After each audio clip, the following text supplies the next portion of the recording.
أعزائي الطلبة مرحبا بكم. Chers étudiants, bonjour et soyez les bienvenus dans les cours de module physique de surface et transition de phase destinés aux étudiants en Master 2 physique des matériaux.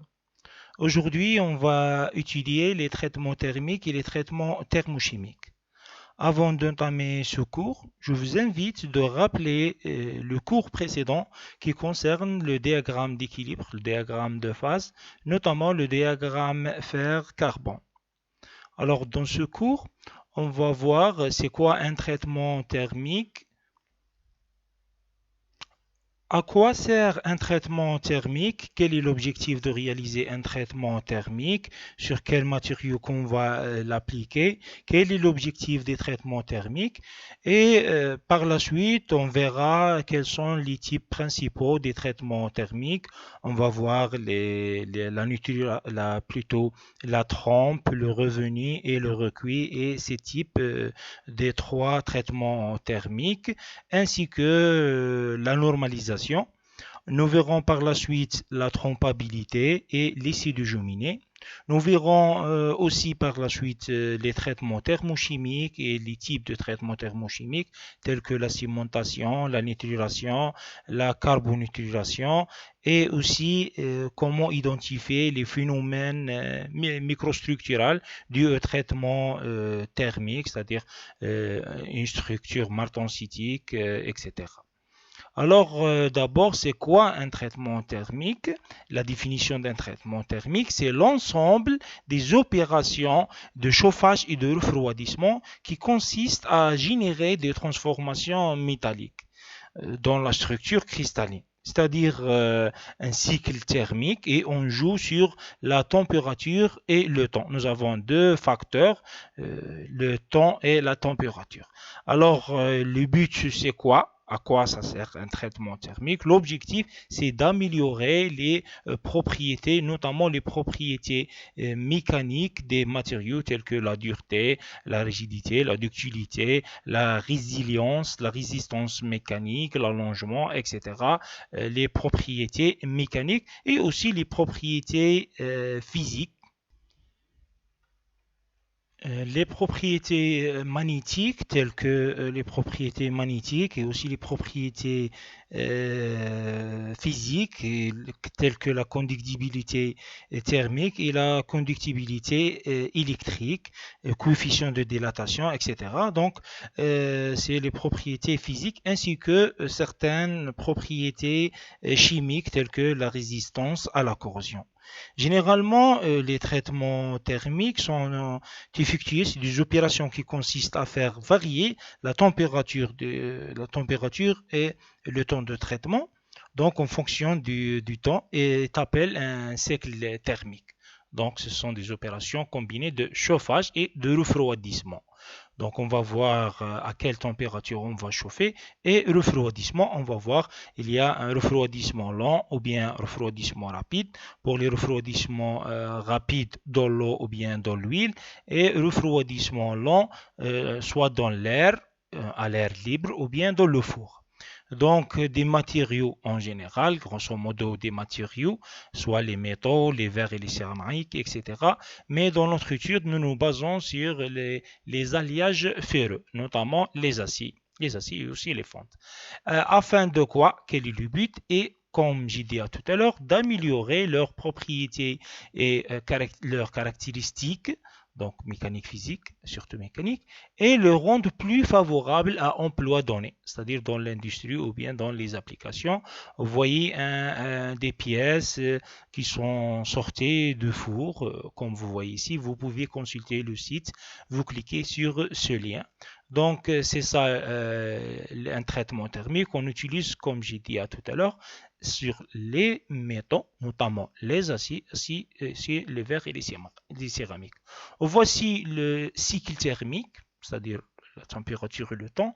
Donc, échauffement, puis un maintien à une température donnée. On va voir c'est quoi à ces trois. Et puis, refroidissement. Donc, on distingue trois types principaux de traitement thermique. C'est la trempe, le revenu et le recuit, ainsi que des traitements superficiels. durcissement par trompe après chauffage superficiel, induction électromagnétique, ou bien par flamme, on utilise le chalumeau, laser et aussi plasma. Donc nous nous basons sur les trois types principaux de traitement thermique, la trompe. On commence par la trompe, en anglais quenching. En arabe, باللغة العربية تسليد أو تقسية. Donc c'est quoi la trompe? Elle consiste de chauffer l'acier. Donc généralement on utilise sur les aciers. Ici on n'utilise pas par exemple la fonte parce qu'elle est fragile, comme on va le voir par la suite. Donc on chauffe à une température de AC3 plus 50, environ 50 à 30. Ça sur pour les aciers hypoétiquetoïdes. Rappelez-vous ce que nous avons déjà vu au diagramme d'équilibre fer-carbone. Acide hypoétiquetoïde, ça veut dire que vous avez la teneur en carbone inférieure à 0,8, 0,76 ici. Donc nous sommes dans ce domaine. Alors ici. Et puis A3, voici le palier ou bien la ligne A3 ici. AC3 de chauffage à chauffage. On ajoute ces comptes pour on assure que nous sommes dans le domaine de l'austinite gamma ici. Et puis ça c'est pour l'hypoétiquetoïde. Si vous avez un acier hyperétiquetoïde, c'est-à-dire la teneur en carbone entre 2, 1,8, 2 et 0,76% de carbone. Donc c'est A1, voici le A1, plus 50 ou bien 30 ici. Donc ici, on met un maintien, un chauffage à cette température. On chauffe le matériau ou bien la pièce. Et puis un maintien jusqu'à l'échauffement de chauffage complet. C'est-à-dire ici le maintien combien de temps?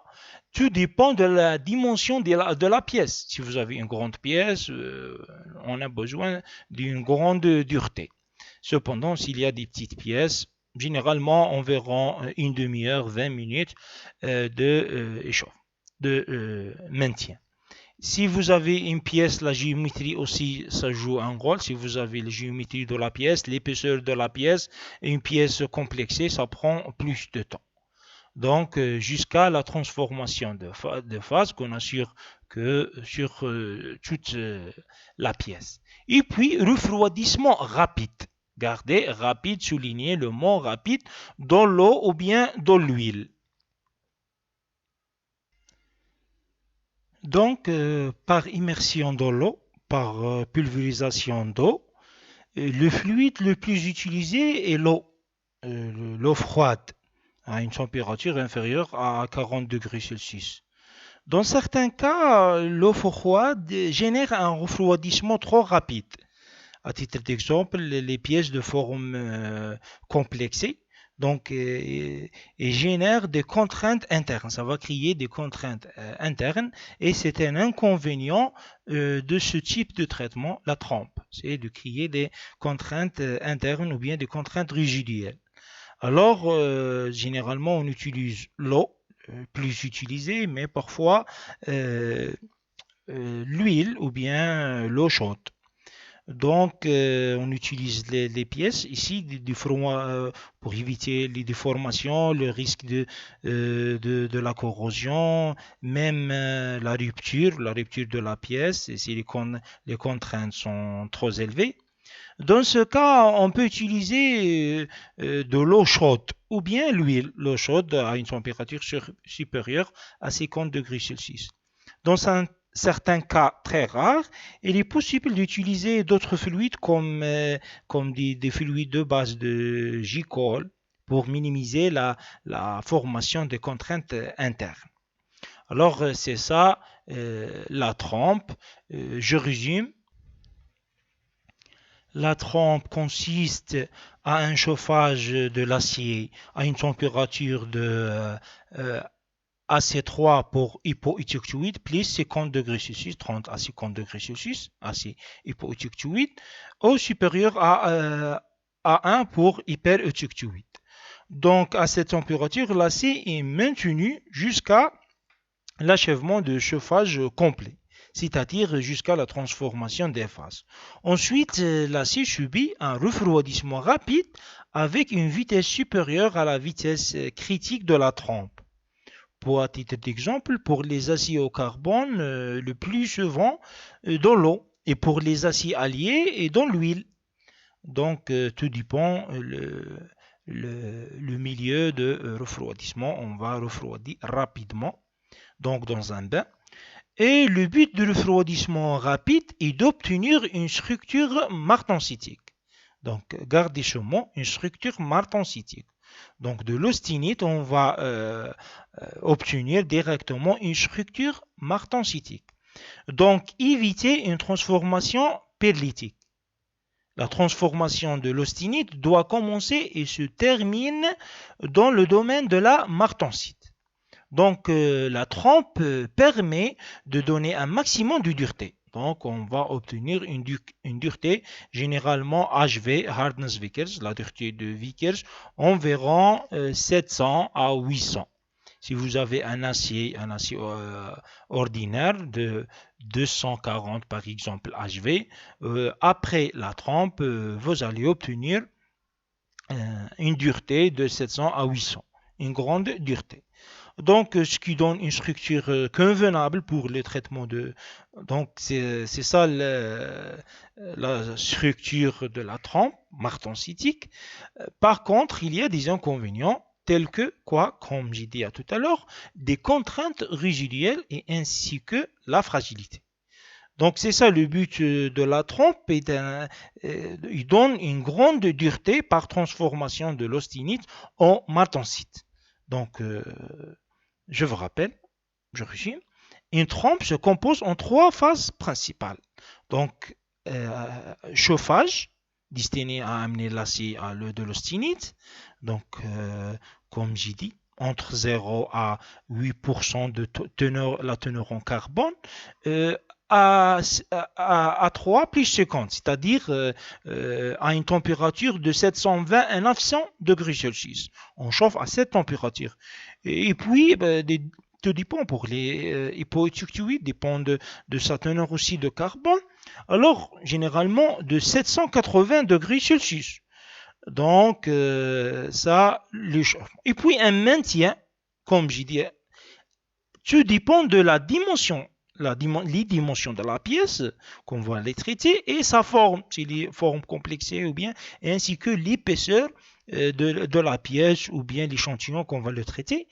Et un autre facteur, c'est le type de cet acier. À titre d'exemple, si vous avez un acier ordinaire, 15 minutes, ça suffit, un maintien de 15 minutes. Si vous avez un acier allié, si vous avez d'autres éléments d'addition dans cet acier, donc environ 30 minutes à 1 heure, jusqu'à 1 heure. Et puis, refroidissement, comme j'ai dit, refroidissement rapide, directement dans l'eau ou bien dans l'huile. Donc, ça, on va obtenir une structure martensitique. Voici la microstructure martensitique en noir, comme vous voyez ici. Vous pouvez consulter ce site, vous cliquez sur ce lien. Donc, et aussi une grande dureté. Si on mesure la dureté, on obtient une grande dureté. Malheureusement, la trempe a des inconvénients tels que la fragilité, donc on a un matériau dur et fragile, et aussi les contraintes internes et les contraintes résiduelles. Alors, pour cela, on va ajouter ou bien suivre par un revenu. Un revenu, c'est un autre traitement thermique. Donc, la trempe n'est pas un traitement thermique définitif. Donc, la plupart des cas dans l'industrie, on n'utilise pas la trempe seulement. Donc, le plus souvent, il est suivi d'un revenu destiné à diminuer la fragilité et les contraintes internes. Donc, il est évident qu'un acier ne peut être utilisé en service directement à l'état trempé.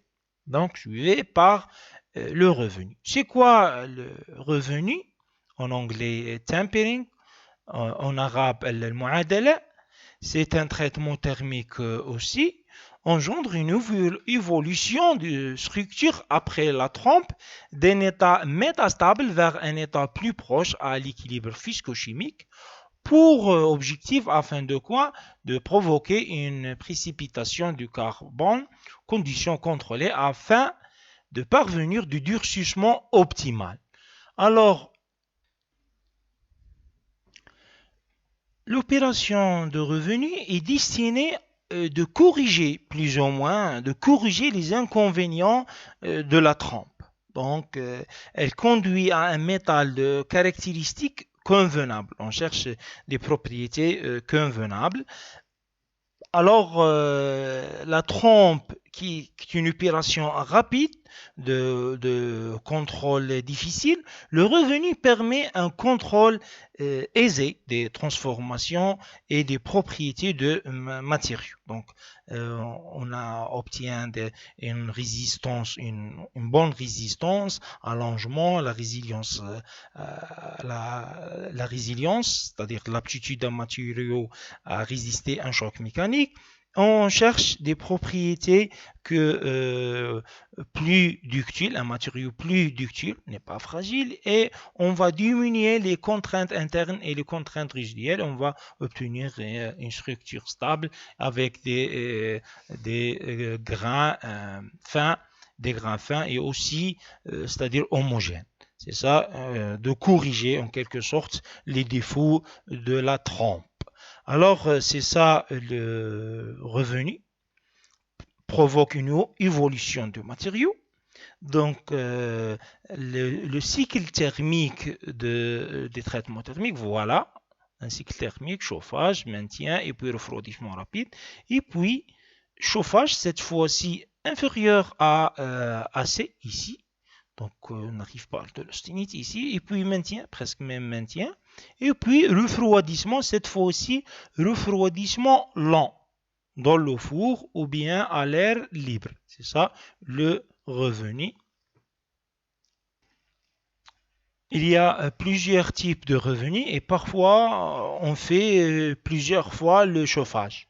Donc, un ou plusieurs chauffages de la pièce à une température bien déterminée, inférieure à la température du début de la phase de l'acier, donc 500 à 700 degrés Celsius, un maintien de la pièce à cette température pendant un temps donné, et puis le refroidissement approprié.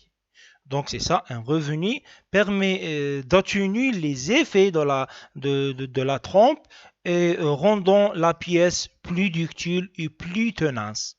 Il peut donc, dans des cas particuliers, permettre un durcissement secondaire. L'emploi de termes revenus sont entendus pour le traitement est réalisé sur un état préalablement trompé. Donc, c'est ça le revenu. C'est un traitement qui s'applique aux métaux préalablement trompés et il est pour le but de diminuer les effets de la trompe. Il supprime en quelque sorte ou bien diminuer les tensions internes, en partie responsable de la fragilité de l'acier trompé et diminuer très peu, un peu, ça va diminuer la dureté. Ici, les caractéristiques des aciers trompés soumis à un revenu sont généralement modifiées comme suit. La résistance à la rupture, ça va diminuer. La dureté aussi, ça va diminuer. Tandis que la résilience et l'allongement à la rupture, ça va augmenter. Donc, c'est ça le revenu. C'est un traitement très praticable dans l'industrie, généralement après la trompe, comme je dis, pour corriger les défauts causés par la trompe. Alors, un refroidissement rapide à partir de 600. Donc, ça va obtenir aussi une structure bénétique. Donc, une structure peut-être bénétique. Et puis, on distingue plusieurs types de revenus. Il y a plusieurs types. À titre d'exemple, le revenu de détente, le revenu habituel ou bien banal et le revenu de durcissement secondaire. La différence entre les types de revenus, C'est la différence de la température, cette température de revenu. Alors, pour revenu de détente, ou bien ça s'appelle aussi de relaxation, ici, donc il s'effectue entre 180 à 250 degrés Celsius. Il ne provoque aucune modification de structure, mais une relaxation. C'est pour cela qu'il s'appelle aussi détente ou bien relaxation des contraintes, les contraintes rigidielles multiples dues au refroidissement brusque de la trempe. Donc, il chauffe à une structure d'austenite vers le martensite. Il provoque une légère diminution de la dureté et une légère remontée de la résilience. Il est fait sur des pièces soumises à des fortes sollicitations au choc, genre le choc mécanique. Et pour le revenu habituel ou bien banal, c'est-à-dire structure, dans ce cas, le revenu est effectué entre A1, la ligne de A1, à 500 degrés Celsius. On observe une augmentation des caractéristiques telles que la résilience aussi et l'allongement et une diminution plus importante de la dureté et la résistance mécanique. Alors ce type de revenu permet d'établir un compromis entre les caractéristiques ou bien les propriétés mécaniques suivant l'emploi des aciers.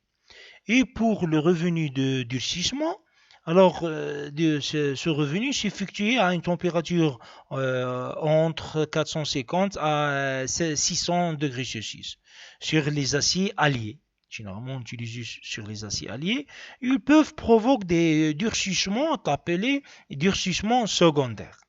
Car des aciers à outils ou bien des aciers alliés ou de chrome, des aciers rapides. Donc, il y a d'abord précipitation de carbure complexe maintenu en solution dans l'austenite, résiduelle, puis déstabilisation de cette dernière et se transforme en martensite au moment de refroidissement. Alors, ces deux transformations successives vont donc nécessiter un second revenu pour éviter que la martensite secondaire ne provoque pas la fragilité. Donc, on va diminuer la fragilité et le matériau sera plus ductile. Donc, dans certains aciers rapides, 3 revenus successifs peut être nécessaire. Parfois, on fait plusieurs fois le revenu. Alors, je vous donne un exemple d'un traitement thermique pour un acier, une bride de C40. Alors, je vous rappelle, c'est quoi C40? C'est un acier ordinaire, acier au carbone, acier allié. Le pourcentage de carbone égale 0,4%. C'est un acier au carbone ici. Donc, hypotuctuite, donc un acier hypotuctuite, donc et la longueur 120 mm et l'épaisseur de 20 mm par exemple. Ici, on fait le chauffage et puis un maintien. Donc, le chauffage égale 800. Si vous voyez le diagramme d'équilibre, ici, donc vous trouvez à 800. On ajoute 50. Donc, ici, 0,4. Donc, on met 800 plus 50. Donc, vous avez 850 pendant 20 minutes. 20 minutes, puisque les dimensions ne sont pas grandes, une grande dimension de la pièce. Donc, 20 minutes maximum, une demi-heure. Et puis, trempe dans l'eau. Et puis, un revenu à 550. Donc, 550, ça, c'est le type de revenu. On a choisi 550 degrés Celsius pendant une heure. On peut entre une demi-heure à une heure. Et puis, le refroidissement lent dans l'air libre. Donc, c'est ça, chauffer, puis maintien de l'horizon cristallin cubique à face centrée, correspondant au fer gamma, donc de l'austenite. Et puis un maintien pendant 20 minutes à 850 pour dissoudre les carbures dans toute la masse de la pièce. Alors les atomes de carbone de carbure se dissociaient et s'insèrent au centre de la maille d'horizon, donc du fer gamma. Alors, oui, ok. Refroidissement rapide en plongeant. immersion de la pièce dans l'eau, dans un bain d'eau. Donc le réseau cristallin, c'est de l'austinite gamma, revient en faire de manière quasi instantanée, tout en garde, les atomes de carbone en solution forcée dans ce fer. Donc on obtient une structure martensitique. Et puis réchauffer la pièce à 550 pour atteindre la température permettant d'obtenir une résistance environ 800 à 900 mégapascales. Et puis elle maintient pendant 1 heure à 550 pour libérer toutes les tensions et garantir que la dureté au corps soit même dans la surface. Donc, vous regardez, on va étudier par la suite la trompabilité. Et puis, refroidissement lent pour éviter la formation de nouvelles contraintes et les contraintes résiduelles ou bien les contraintes internes. On passe maintenant au troisième type de traitement thermique qui s'appelle le recuit, en anglais annealing, et en arabe c'est teldin. C'est un traitement thermique qui consiste de chauffer la pièce à une température supérieure au point de transformation. Et puis, suivi d'un refroidissement lent après le maintien. Il a pour le but de régénérer le métal surchauffé, et ou bien de supprimer les effets des anciens traitements, c'est-à-dire de nouveaux matériaux.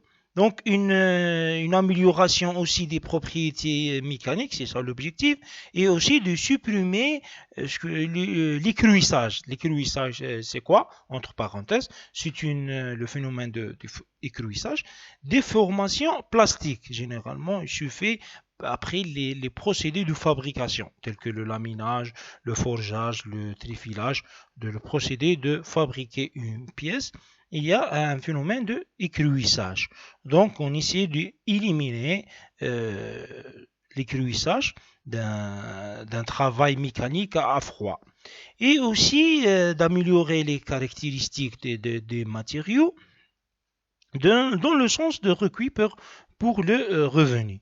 Donc, c'est ça le recuit, consiste à chauffer à une température qui s'appelle température de recuit, et pour assurer on chauffe le matériau à une température suffisante pour assurer son équilibre physico-chimique et structural et aussi mécanique, suivi par un refroidissement contrôlé, refroidissement lent, comme j'ai dit. Donc, ici, il consiste aussi de monter graduelle, petit à petit, en température. Suivez généralement la température environ 450 à 850. Il faut bien maîtriser le temps de montée et le temps de maintien. Doit être bien précisé et bien maîtrisé. Donc l'objectif c'est quoi? C'est un traitement, c'est d'éliminer toute l'histoire thermique. D'abord c'est un objectif. L'histoire thermique de l'acier en rarement le métal on le mettre à l'équilibre physico-chimique, microstructural et mécanique. Donc, on obtient une ductilité, de bonnes propriétés mécaniques, une bonne ductilité, et on va diminuer un petit peu la dureté. Donc, le recuit permet notamment d'éliminer ou bien réduire les contraintes résiduelles, les contraintes internes de métal liées à une action intérieure, c'est-à-dire le procédé de fabrication, tel que le soudage par exemple. Et on obtient la formation d'une structure favorable à une action ultérieure et un traitement thermique. Donc, le recuit, c'est ça, consiste de chauffer la pièce à une température déterminée, dite température de recuit. Voilà. Et puis, la température dépend de l'objectif. Donc, environ 450, 850.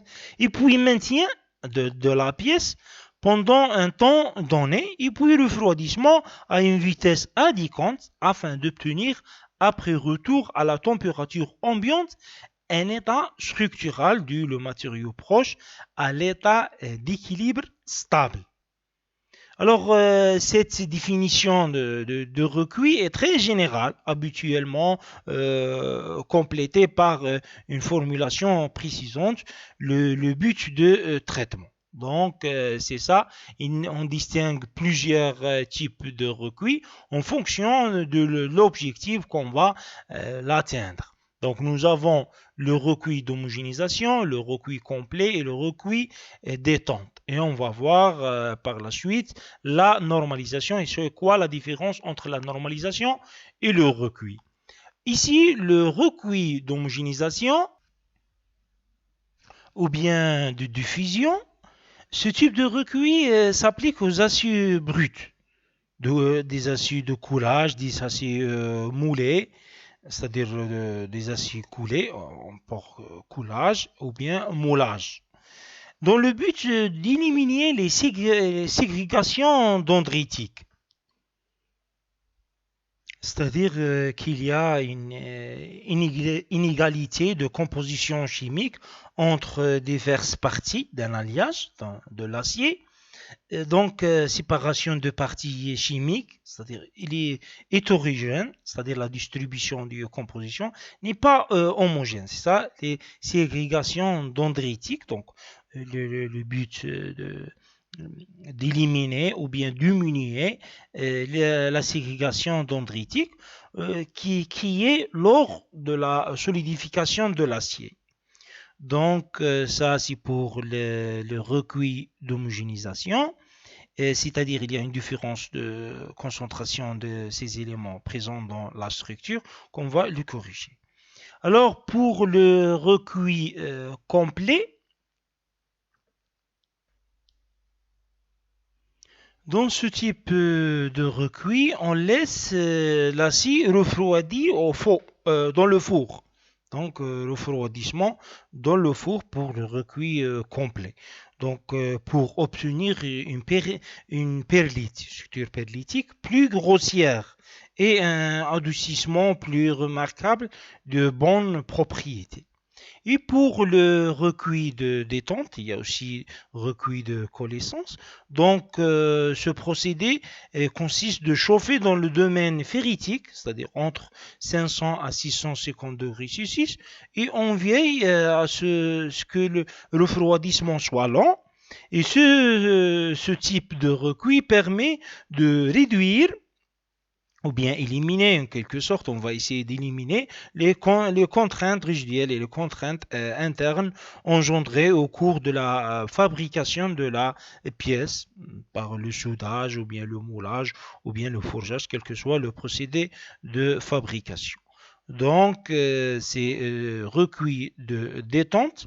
Cette forme de recuit est appliquée aux pièces moulées, usinées, soudées, etc., dans lequel la gamme de fabrication précédente, due au refroidissement irrégulier, donne une déformation plastique à froid ou différentes transformations. Donc, cette forme de recuit est destinée d'éliminer ou bien de supprimer les contraintes rigides. Donc, c'est ça la différence entre les différents types de recuits. Tout dépend de l'utilisation, le procédé de fabrication et aussi la température et le type de refroidissement dans le four ou bien à l'air libre. Donc, c'est ça. On passe maintenant à la normalisation. C'est quoi la normalisation? C'est un processus de chauffage de l'acier. Donc, normalisation, c'est destiné pour les aciers. Le recuit, généralement, c'est pour les matériaux et les alliages ferreux, et la normalisation destinée aux aciers. À une température environ équivalente à la température de durcissement, AC plus 50, c'est comme le recuit. Donc ici, AC plus 50, généralement pour les aciers, entre 800 à 930 degrés Celsius. À cette température, de nouveaux grains austinétiques se forment. Ils sont beaucoup plus petits que les grains ferritiques précédents. Après les avoir chauffés pendant un temps de maintien court, les composants sont refroidis librement dans l'air. Donc vous avez refroidissement libre dans l'air. Pendant le refroidissement, de nouveaux grains ferritiques se forment avec une taille de gras encore plus fine. Donc c'est ça l'objectif. On veut obtenir des tailles, des grains fins. Donc c'est ça, et homogènes aussi. Donc c'est ça. La normalisation, c'est un procédé de chauffer dans le domaine de l'austénitique. Donc A1 ou bien A3, AC3 plus 50 degrés Celsius, donc la température de l'austénisation, et un maintien pendant environ 1 heure. Après quoi, on laisse l'acier refroidir dans l'air libre et la structure obtenue est un mélange de ferrite et de perlite fine, comme on va voir par la suite. La structure obtenue, la ferrite et la perlite fine. On cherche ici d'obtenir une microstructure uniforme, affinement de la taille des grains. Et aussi, on cherche d'améliorer les propriétés de l'acier après une déformation à chaud. Donc, c'est ça la normalisation. Alors, le processus de normalisation, dans ce processus, on va obtenir une taille de grain uniforme. C'est très important d'obtenir une taille de grain uniforme. Cependant, dans le recuit, on n'obtient pas une taille de grain uniforme. Donc, c'est ça peut-être la différence entre la normalisation et le recuit, ainsi que le recuit, on réalise pour rendre les matériaux ductiles et moins durs. Donc, c'est ça le recuit. Il permet aussi que le recuit de modifier les propriétés physiques, propriétés magnétiques aussi, de matériaux qu'on veut le traiter. C'est ça le but de recuit. Par contre, la normalisation, déjà comme j'ai cité, c'est un type de recuit spécifique aux alliages ferreux, notamment les aciers. Donc c'est ça la normalisation et le recuit. L'objectif afin d'obtenir un acier uniforme, comme j'ai expliqué tout à l'heure, et une structure prévisible à grains fins, plus homogène et des propriétés mécaniques stables. Donc l'avantage, c'est après les procédés de fabrication, comme j'ai expliqué tout à l'heure, le forgeage, le laminage, etc., une structure est régulière. Donc, on veut le corriger constitué de larges grains de composants structurels. Donc, les applications de la normalisation, surtout comme j'ai dit tout à l'heure, sur les aciers au carbone faiblement alliés, afin de normaliser leur structure après les procédés de fabrication, après le phénomène d'écoumissage. Aussi, on obtient une dureté dépend de l'analyse dimensionnelle de l'acier et la vitesse de refroidissement utilisée. Je voudrais juste noter que les métaux sont faits pour être moins durs et ductiles après le recuit. Après le recuit, les métaux sont faits pour être moins durs et ductiles. Par contre, pour la normalisation, l'acier reste plus dur après normalisation par rapport à un procédé de recuit.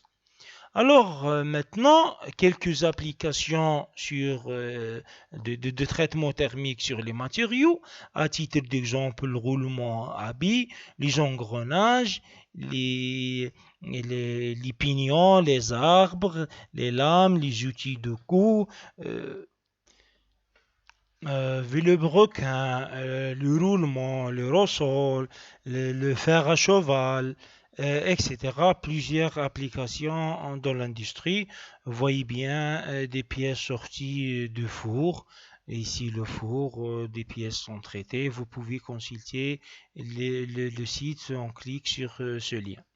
Alors on passe maintenant à l'effet de pourcentage ou bien la teneur des éléments d'addition dans un matériau, dans un acier, notamment le chrome et le silicium sur la dureté des aciers. À titre d'exemple, acier ordinaire, acier au carbone de 0,35% de carbone en fonction de la température de revenu.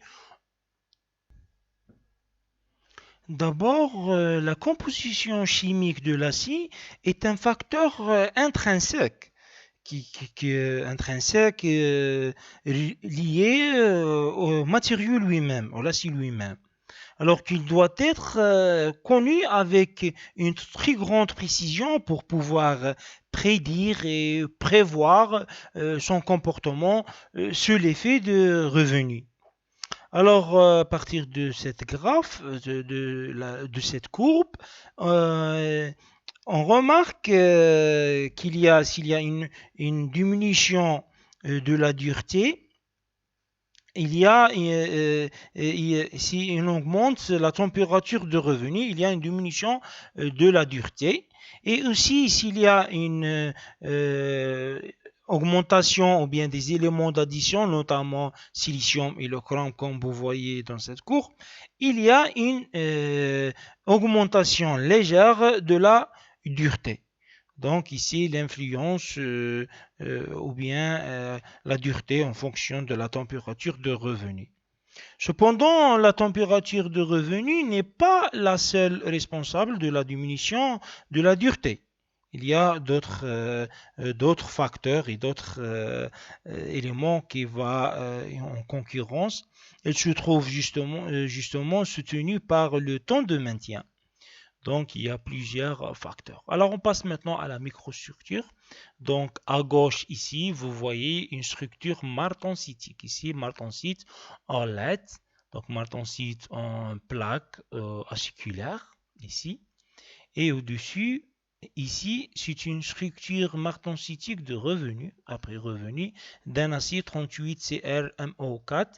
C'est un acier allié, donc 0,38% de carbone et 4% sur 4 de chrome et des traces de molybdène. C'est ça la destination ou bien la normalisation de cet acier. Rappelez-vous. Alors, martensite revenu, voici la structure. Et aussi le ferrite et perlite, une structure de recuit. Voici ferrite, perlite. Et aussi une structure de trempe. Après trempe, on distingue la martensite. Ça, c'est la microstructure des aciers traités. Alors, on passe maintenant à la trompabilité. C'est quoi la trompabilité? En anglais, c'est hardenability. En arabe, قابلية تسليط أو التسليدية. C'est-à-dire قابلية التسليط, ici la définition de la trompabilité, c'est l'aptitude d'un alliage à bénéficier des effets de la trempe. Donc, s'il y a une augmentation de la dureté, c'est au niveau de la surface ou bien au cœur de la pièce. Donc, on veut savoir si le matériau, ça va garder sa dureté ou non. Ça va garder l'augmentation de la dureté. L'alliage est durci après un traitement thermique. C'est la profondeur à laquelle l'alliage est durci. Donc, la trompabilité, c'est de garder en quelque sorte graduellement faible de dureté en fonction de profondeur de la surface vers le cœur de la pièce. Alors, lorsqu'une pièce est trempée, la surface se refroidit immédiatement. Cependant, le cœur de la pièce ne refroidit pas aussi rapide. Alors, on veut savoir s'il va garder la dureté ou non. Alors, la trompabilité, c'est une propriété importante dans les procédés de fabrication, tels que le soudage, c'est-à-dire soudabilité, la facilité de souder l'alliage. Alors, elle se caractérise les possibilités de réaliser de la structure martensitique sans précipitation de carbone. Plus la trompabilité l'acier est grande, plus la section des pièces dans lesquelles est grande, pour des conditions de refroidissement données. on peut provoquer la transformation martensitique au corps de la pièce. C'est-à-dire on va garder la dureté. Il est nécessaire de refroidir rapidement une pièce de dimension donnée pour engendrer les transformations martensitiques au cœur de la pièce. Alors, on peut mesurer la trompabilité par un essai qui s'appelle l'essai de Jomini. Donc, l'essai de Jomini, selon le nom de Walter Jomini, un métallurgiste américain, en 1937 a réalisé cette expérience. Alors l'essai dans une pièce normalisée, ça veut dire avec des dimensions bien déterminées, permettant la mesure de la trompabilité. Alors cette méthode fixe tous les paramètres qui influent sur la profondeur de la trempe, conditions de refroidissement, la taille de grain, géométrie de l'échantillon, comme on a déjà expliqué auparavant. Alors voici l'échantillon normalisé de longueur de 100 mm, forme cylindrique et de diamètre environ 25,4 mm. Donc après une hostinisation de la dureté et la température sont prédéfinies, l'échantillon est sorti du four et monté rapidement sur le support de l'appareil. L'extrémité inférieure de l'échantillon est alors refroidie par un jet d'eau. Donc un jet d'eau environ la température de 24 degrés Celsius, température ambiante, où la température et le débit sont précisément déterminés. Alors voici la dureté mesurée par l'indenteur Rockwell. C'est un type de dureté Rockwell comme Vickers et Brinell sur les premiers 50,8 mm de l'échantillon avec un pas de 1,6 mm sur une distance de 12,8, puis un pas de 3,2 sur 38 mm restants. Donc vous voyez bien cette courbe de la dureté en fonction de profondeur de la pièce jusqu'au cœur de la pièce. Donc c'est ça l'essai de la trompabilité. Je reviens au cycle thermique. Voici échauffement de l'échantillon, donc dans le four, à une température bien déterminée, et puis refroidissement dans l'eau, comme vous voyez ici, immersion direct dans le... Et ici, le maintien dans le four. Ça, c'est le cycle thermique qu'on a déjà expliqué auparavant. Alors, on passe maintenant au traitement thermochimique. C'est quoi un traitement thermochimique? Le nom de traitement thermochimique est donné à la saturation superficielle de l'alliage ou bien de l'acier en tel ou tel élément ça va se transporter. Ici, pour le moment, on va dire transporter un élément. Par la suite, on va dire la diffusion. Le chapitre suivant, c'est le phénomène de diffusion, c'est-à-dire un élément se diffuse dans un alliage. Donc, tel ou tel élément, à titre d'exemple, le carbone, l'azote, l'aluminium, le bore, le chrome, etc. Donc, ça va diffuser à l'état atomique à partir des milieux extérieurs portés à une température élevée. C'est-à-dire dans le cas où l'on aura besoin d'une dureté superficielle plus élevée, une très grande dureté et une ductilité aussi, elle n'est pas fragile, ou ductilité au corps de la pièce plus grande, donc on utilise des traitements thermochimiques. Donc une remarque, tous les traitements thermiques qu'on a déjà étudiés à envisager se déroulent sans changement de composition chimique.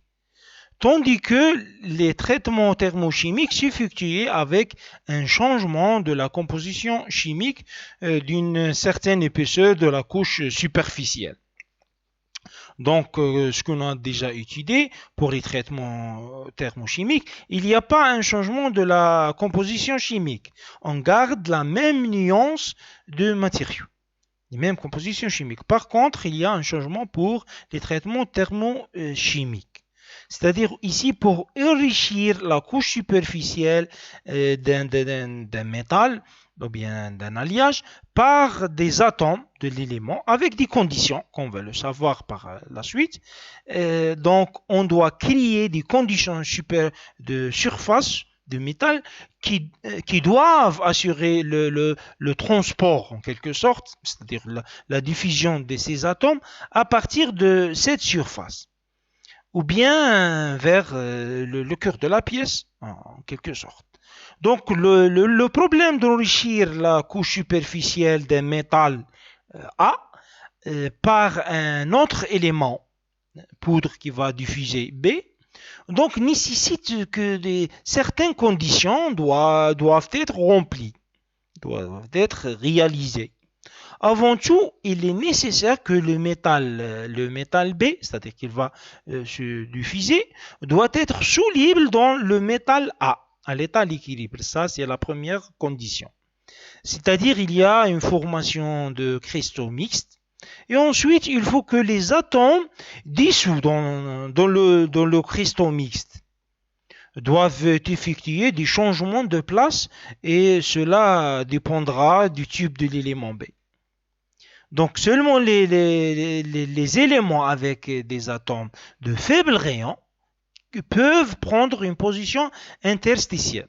Alors ça, c'est des détails qu'on va le voir au chapitre 2 par la suite de la diffusion.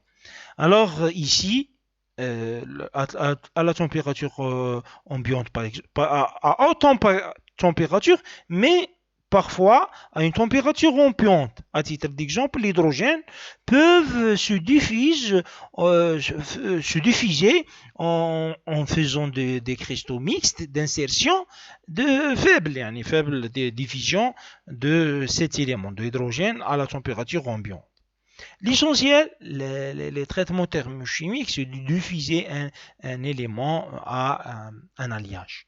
Alors, il consiste de modifier la microstructure. Le but, c'est d'améliorer. Donc, le but des traitements thermiques, c'est quoi? C'est d'améliorer les propriétés, notamment les propriétés mécaniques ainsi que chimiques et physiques. Mais en réalité, on change les propriétés. Par exemple, dans les traitements thermiques tels que la trempe, on ne peut pas améliorer toutes les propriétés. On va changer ou bien modifier les propriétés et la microstructure de la surface de la pièce en réalisant un gradient de composition chimique ici comme j'ai expliqué. Alors de profondeur entre 1 à 2 mm au maximum. Donc, les traitements les plus connus sont des traitements de cémentation. C'est de ciment, le carbone qui se diffuse, consiste à faire pénétrer superficiellement du carbone dans un acier afin de transformer en surface en acier fortement carburé, d'être trompé. Alors, on distingue plusieurs types de traitements thermochimiques tels que la carburation, la cimentation, c'est-à-dire la diffusion de carbone, et la nitrisation, c'est-à-dire la diffusion de l'azote, et carbonitrisation, les deux éléments, le carbone et l'azote, et d'autres traitements tels que la borylisation. Alors, c'est quoi la cimentation? C'est un traitement thermochimique qui s'effectue sur les aciers faibles de faible teneur en carbone. Alors, doit être un alliage, un acier de faible pourcentage de carbone, généralement, par exemple, inférieur à 0,25%.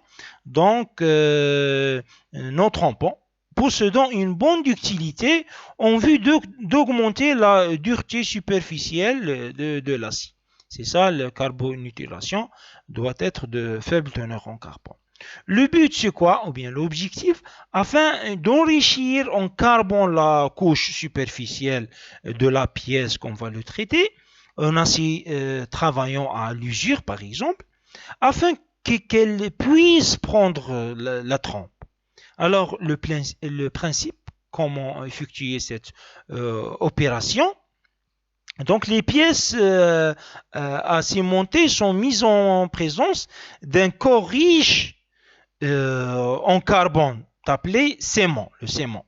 Celui-ci peut être solide, liquide ou gaz. Donc il y a trois voies de procédé de cimentation.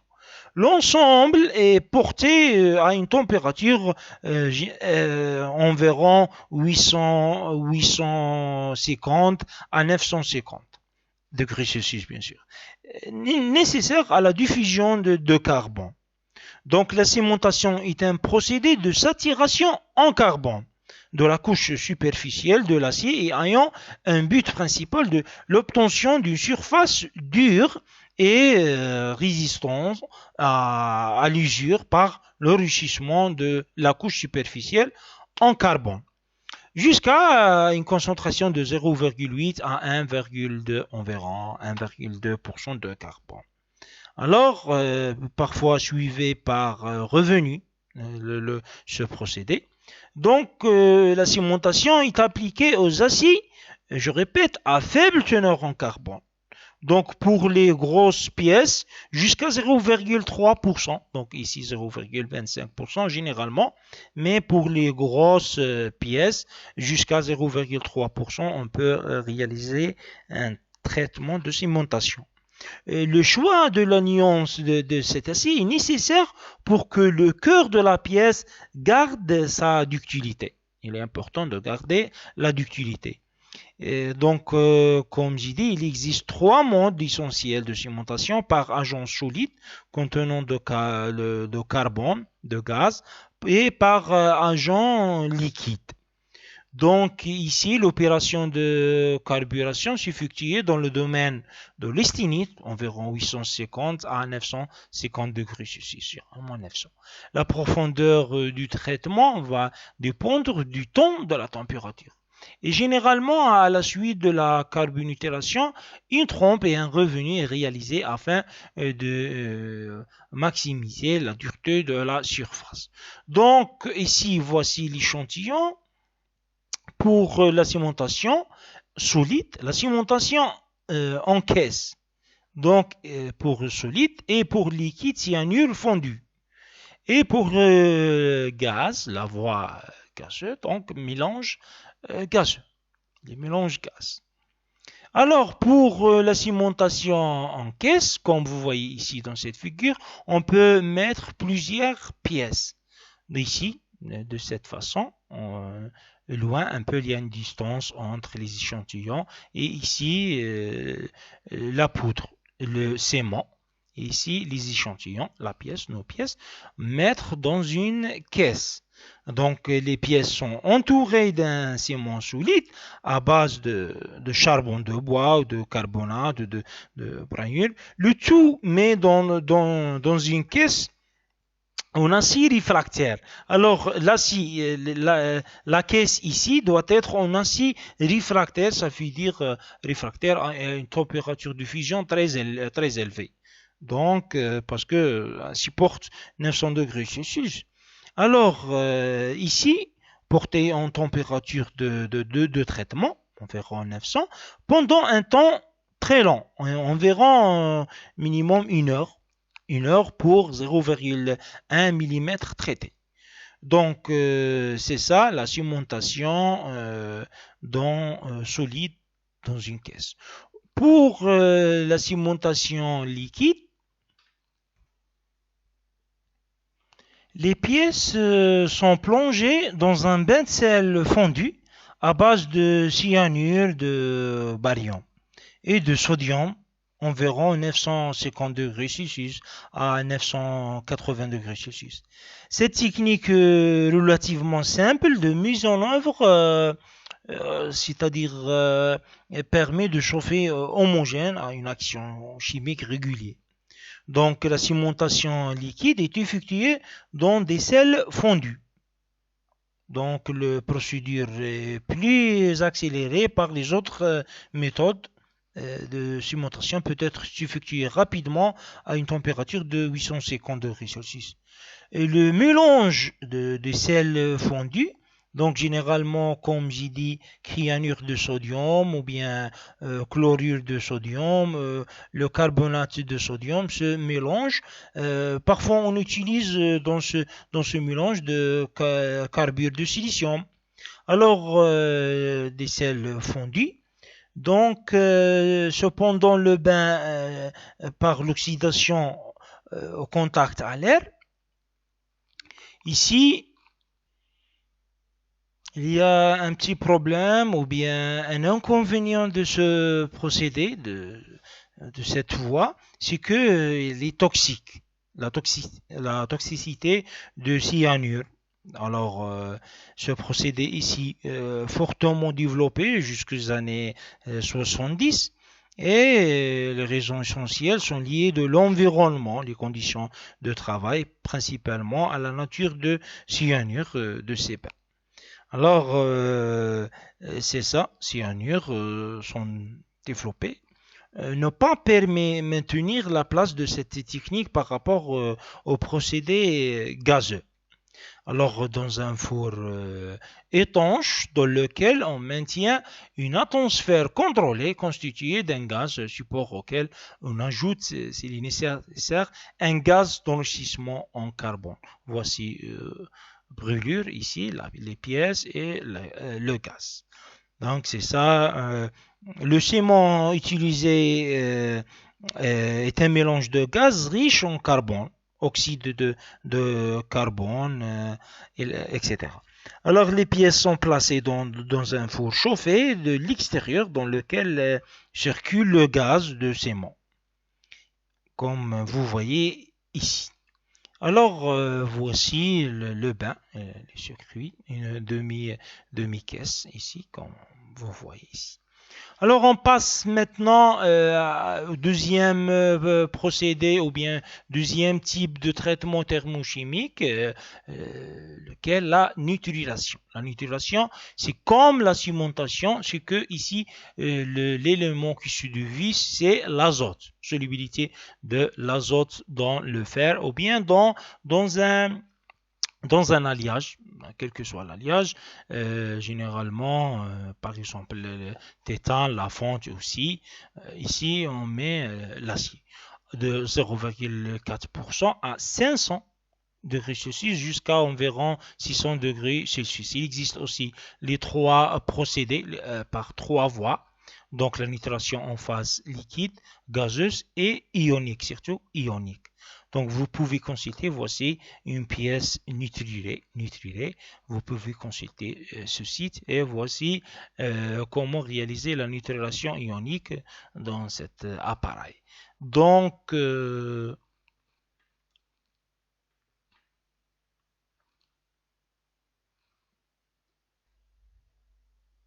généralement, on utilise l'ammoniac qui se compose des mélanges de deux gaz, l'hydrogène et l'azote, H2 et N2. Alors, il réagit simultanément avec le fer en diffusion sur la couche superficielle de métal qu'on veut le traiter. Alors, il provoque la formation d'un fer en fusant sur la couche superficielle de métal traité. Il va provoquer un film ou bien une couche de nitrure de fer, appelée une couche de combinaison, à partir de laquelle les atomes d'azote se diffusent en direction au cours de la pièce. Alors, c'est ça la nitrilation qu'ils peuvent, selon la composition de l'acier, donc un accroissement très important de la dureté superficielle.